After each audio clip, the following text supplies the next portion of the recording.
비트코인은 반감기를 전후로 해서 횡보 기간이 꽤 지속되는 게 그동안의 흐름이었어요. 지금도 그냥 그런 일환이라고 생각을 하시면 되겠고, 대부분 반감기 이후에 한 3개월에서 4개월 정도가 지나면 이제 본격적으로 공급 충격의 영향이 나타나기 시작하면서 가격이 오르는 시즌이 또 온다.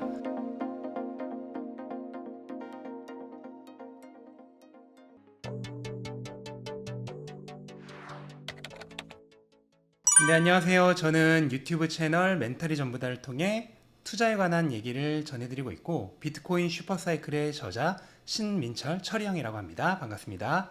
6월 13일 새벽 비트코인이 큰 변동폭을 보였는데 어떤 일이 있었을까요? 네, 일단 장 전에 CPI 소비자 물가가 발표가 됐는데, 이 소비자 물가가 전체 헤드라인 CPI라고 그러죠. 전체 물가, 그 다음에 근원 물가, 에너지와 식품을 제외한 근원 물가가 모두 예상치보다 소폭이지만 더 낮게 나왔어요. 근데 물가가 낮게 나왔다는 얘기는 향후 금리가 내려갈 가능성이 높아진다는 얘기거든요. 그래서 금리 전망치가 하락하면서 비트코인 가격이 한때 7만 달러까지 찍었다가 그런데 이후에 오후에 들어서 FOMC가 끝이 나고 결과가 발표되었죠.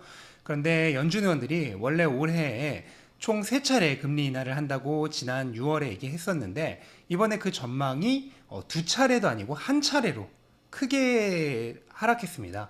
그러니까 금리를 조금만 내린다는 거죠. 그렇게 되면서 금리 전망치가 다시 올라가면서 가격이 다시 원래 자리로 돌아갔다고 보면 되겠죠. 금리 인하가 한 번밖에 안 된다면 비트코인의 악재일까요?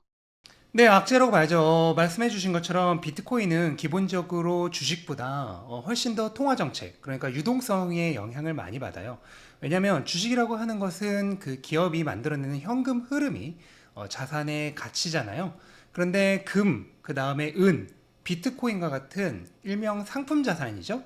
이런 상품 자산들은 어떤 그 근본적인 다른 현금 흐름 같은 특정 가치 요소가 있는 것이 아니라 화폐 가치를 흡수하는, 그러니까 구매력 저장 또는 가치 저장이라고 하죠. 이런 가치 저장의 수단으로 사용되는 자산이기 때문에 통화의 반대편에 있는 그런 자산이라고 생각하시면 돼요. 그래서 유동성을 흡수하는 자산이기 때문에 유동성이 가장 중요한 역할을 하고, 그러한 유동성이 하루 동안에 CPI가 발표됐을 때 앞으로 더 많이 풀릴 것이다. 금리 전망치가 인하됐다가 FOMC가 끝나고 다시 올라가 버리니까 또 이제 유동성에 대한 기대가 사라져 버린 거죠. 그러면서 또 가격이 요동을 쳤다. 이렇게 보시면 될 것 같습니다. 올해 11월에는 미국 대선이 있는데 결과에 따라 비트코인 가격에 영향을 끼칠까요? 네, 일단 대선이라고 하는 이벤트 자체가 사실 위험 자산에게는 유리한 이벤트고요. 역대 대선이 있었던 해에는 증시든 암호화폐든 다 올랐던 그런 사례가 있습니다. 왜 그러냐면 대선을 앞두고 아무래도 정권들에서 민심을 얻기 위해서 좀 자산 시장을 활성화시키는 그런 방향으로 움직이기 때문에 한마디로 돈을 많이 풀죠. 돈을 많이 푸는 그런 정책 쪽을 많이 선호하기 때문에 그런 영향을 받으면서 위험자산 시장이 많이 오르는 건데, 또 이번 선거는 좀 중요한 분기점이 있어요. 그건 뭐냐면 현재 이제 집권당인 바이든 측은 약간 반암호화폐적인 그런 입장을 취하고 있습니다. 반면 트럼프 후보 측은 현재 친암호화폐 쪽으로 돌아섰죠.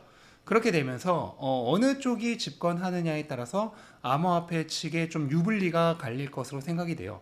그래서 일단 기본적으로 정치 이슈는 사실 장기적으로 보면은 자산의 가치에 거의 영향을 미치지 않는데요. 하지만 몇 개월 또는 뭐 한 반년에서 1년 정도는 충분히 영향을 미칠 수가 있습니다.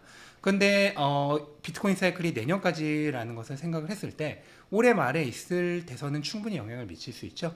그러한 점을 감안한다면 현재 친암호화폐 쪽으로 돌아선 트럼프 쪽이 당선이 되는 게 아무래도 암호화폐 투자자들에게는 조금 유리하다고 할 수 있겠죠. 비트코인이 지난 3월 전고점을 돌파한 이후 지루한 횡보장을 이어가고 있는데요. 언제쯤 다시 크게 상승할까요? 기본적으로 암호화폐는 원래 비트코인은 사이클의 그런 흐름에 있어서 반감기를 전후로 해서 횡보 기간이 꽤 지속되는 게 기본적인 그동안의 흐름이었어요. 거기엔 이제 여러 가지 이유가 있는데, 우선 반감기 전에 기대감으로 가격이 좀 많이 오르는 측면이 있죠. 하지만 반감기는 그 자체로 단기적으로 가격을 밀어 올리는 요소는 분명 아닙니다. 왜냐하면 공급량이 줄어들었다고 해서 거래소에 있는 이미 있는 재고들이 갑자기 사라지는 건 아니거든요. 재고가 충분히 있는 상황이기 때문에 공급량이 줄어들었다고 바로 공급 쇼크가 일어나지 않아요. 그래서 단기적으로 가격을 밀어 올리는 요소는 아닌데 보통 그 이전에 기대감으로 많이 오르죠. 그러다 보니까 반감기를 전후해서 어느 정도 뉴스에 팔아라. 그 다음에 차익 실현 매물들이 출회하면서 가격이 횡보를 하는 경향이 있고, 또 반감기 직후에는 채굴자들이 좀 많이 팝니다. 얼마 전에도 비트코인 가격이 7만 달러를 다시 넘었을 때 채굴자들의 판매량이 2달 내 최고치였는데요. 그렇게 되는 이유가 뭐냐면 채굴자들이 반감기를 지나면서 채굴량이 절반으로 줄어들죠. 그렇게 되면 그냥 딱 상식적으로 생각해봐도 가격이 그대로라는 전제하에 채굴량이 반으로 줄어들면 수입이 절반이 되는 거죠. 그러다 보니까 회사라고 하는 것은 운영 자금이 필요하잖아요. 그래서 기존에 모아뒀던 비트코인들이 꽤 있어요. 그래서 가장 대표적인 채굴 회사인 마라톤 디지털의 경우에는 한 1만 6천 개 정도의 비트코인을 보유하고 있는데, 이런 보유하고 있는 비트코인을 채굴량이 줄어들기 때문에 수입이 줄어드는데 운영 자금은 필요해서 많이 내다 팝니다. 그러면서 채굴자들이 반감기 이후에 많이 팔아요. 그런 영향들이 있으면서 일반적으로 반감기를 전후해서 한 거의 반년 정도는 가격이 크게 변화가 없는 그런 횡보 기간이 많이 오는 경우가 많고, 지금도 그냥 그런 일환이라고 생각을 하시면 되겠고, 대부분 반감기 이후에 한 3개월에서 4개월 정도가 지나면 이제 본격적으로 공급 충격의 영향이 나타나기 시작하면서 가격이 오르는 시즌이 또 온다라고 생각을 하시면 되겠고, 현재 이미 반감기 이후에 2달이 지났으니까 이제 남은 기간이라고 해봐야 뭐 빠르면 한두 달, 느려도 한 두세 달 이내에는 이제 슬금슬금 공급 충격의 영향이 나타나기 시작할 것이라고 보시면 되겠습니다. 비트코인을 한 번도 투자 안 하셨던 분들이 지금 투자하는 건 어떨까요? 그렇죠. 지금 같은 시기가 굉장히 좋죠. 항상 가격이 막 이렇게 오를 때보다 지금처럼 소강 상태에 있을 때, 어느 정도 조정을 받을 때가 매수하기 더 좋은 적기예요. 그래서 한 2월, 3월 때 비트코인 가격이 많이 오를 때도 제가 그때 계속 말씀드렸던 게, 지금 한 번에 올인해서 사지 말고 반드시 분할 매수로 수개월에 걸쳐서 나눠 사라고 말씀을 드렸던 것도 대부분 그렇게 오르고 난 이후에는 일정 기간 다시 횡보를 하거나 아니면 조정을 거치는 기간을 반드시 거쳐야만 다시 가격이 오를 수가 있는 거거든요. 그래서 그런 기간보다 오히려 지금처럼 조용한 때가 매수를 하고 모아가기에는 더 좋은 시기라고 할 수 있죠. 마운트 곡스 매도 물량이 풀린다는데 비트코인에 어떤 영향이 있을까요?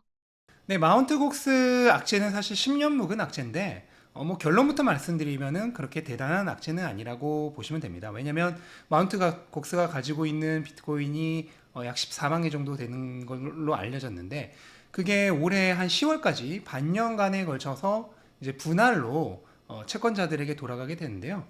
당연한 얘기겠지만 이 채권자들은 비트코인을 이미 10년 이전에 투자를 했던 굉장히 선구적인 투자자들이죠.